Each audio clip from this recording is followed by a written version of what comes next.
Oh, go. Hey! Good morning. Oh, wait. Okay. I'm moving over. We are so excited for 6th, 7th, and 8th graders to be taking the Reading MCA. Yeah, baby. That's today. Here we are.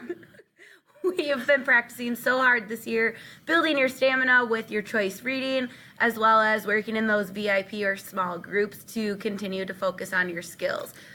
Remember everything you've been doing in your groups. Whatever group it is, we have been preparing all year for this day. We have the skills. We have to read the passages. You guys, it's going to be amazing.